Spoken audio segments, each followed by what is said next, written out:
Thank you, Mr. President.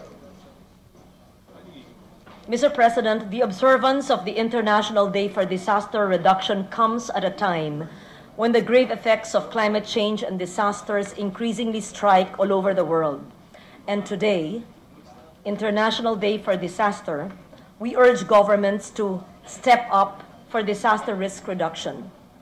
The Philippines has consistently gone up in global rankings on, unfortunately and alarmingly, climate vulnerability.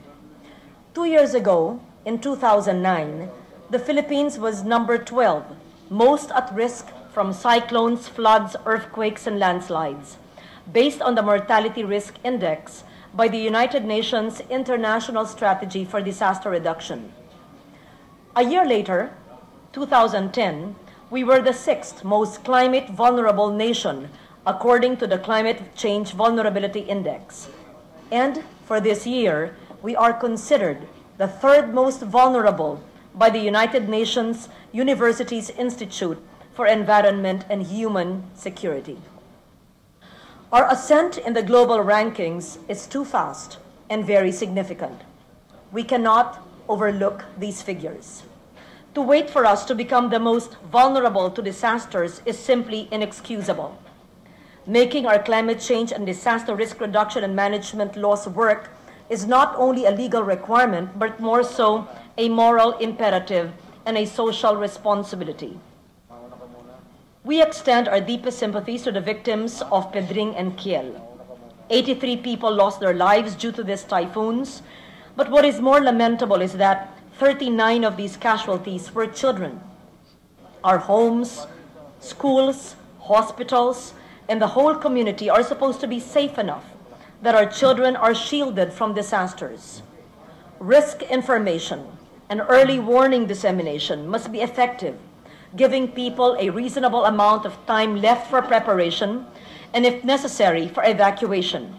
This is clearly not the case in the recent flood disaster. In Asia, the recent devastating floods claimed the lives of many, including a significant number of children. In Cambodia's worst floods in a decade, 83 of the 207 casualties were children.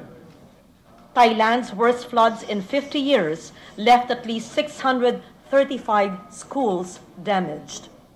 Meanwhile, Pakistan's worst floods in history claimed more than 400 lives and affected 2.5 million children. It is estimated that 66.5 million children are affected annually from disasters. If we only recognize the role of children and young people in building disaster-resilient communities, we can put an end to this trend and turn victims into heroes. Mr. President, this is the theme of this year's International Day for Disaster Reduction. Children and your people are vital partners. We recall the story of Tilly Smith, an 11-year-old British schoolgirl who learned tsunami early warning signs in school. Smith saved her family and other people in Phuket, Thailand during the 2004 Indian Ocean tsunami by evacuating early when she observed the receding waters. This year, a children's charter for disaster risk reduction identified through consultations with more than 600 children in 21 countries was launched to highlight 5 priorities.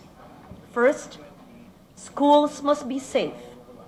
Education must be uninterrupted. Second, child protection must be a priority before, during, and after a disaster. Third, children and young people have the right to participate and to access information they need.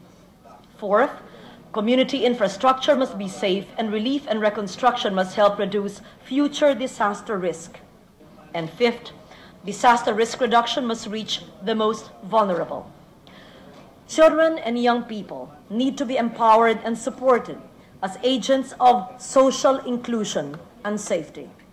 When we create an enabling environment for children to witness and practice DRR early on in life, we inculcate in them a level of disaster preparedness that will be passed on to the succeeding generations when they become adults.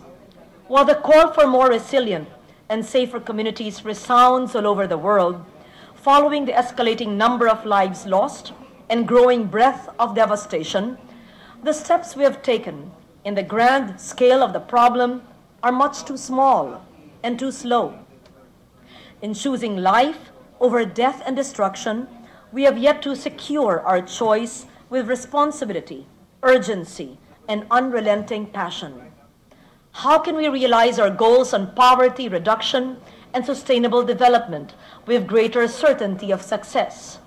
Mr. President, now is a time to redefine development, to change our way of thinking and our way of doing, and give nothing less than our wholehearted commitment to a safer world and to more resilient human society for many generations to come. Thank you.